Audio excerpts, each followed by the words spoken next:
근데 신용대출 금리는 또 오히려 낮아지고 있다 그러더라고요. 네, 맞아요. 이런 거는 어떻게 주택담보대출보다 신용대출 금리가 낮을 수가 있는 거죠? 원래 잘 아시다시피 신용대출 같은 경우에는 담보가 없습니다. 그래서 그 신용자의, 그러니까 대출자의 신용과 소득을 보고 나가는 것이 이제 신용대출인데, 주택담보대출 같은 경우에는 담보물건이 있으니까 신용대출보다는 다소 안전한 그런 대출이라고 판별을 하거든요. 그럼에도 불구하고 이 주택담보대출의 금리가 지금 모 은행 같은 경우에는 이게 신용대출보다 높아져 있는 신용대출과 주택금리의 역전 현상이 벌어지고 있습니다.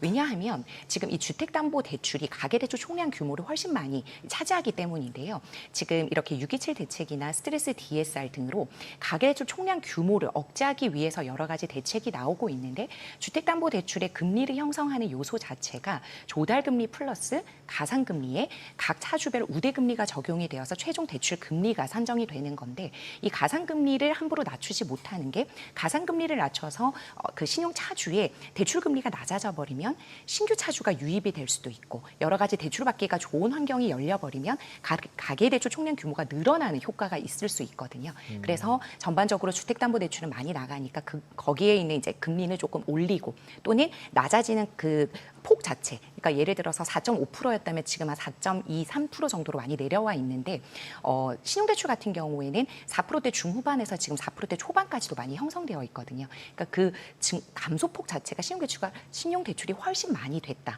즉, 그 주담대 같은 경우에는 기준금리 인하로 인해서 소폭 감소되었을 뿐인데, 신용대출 같은 경우에는 그 감소폭이 늘어났다 이렇게 보기 때문에 전반적으로 주택담보대출보다 이제 일반 시중은행에서는 이 신용대출 금리가 더 낮은 그런 역전 현상도 벌어지고 있다. 이 모든 거는 가계대출 총량 규제에 인한 것이다. 이렇게 보시면 되겠습니다.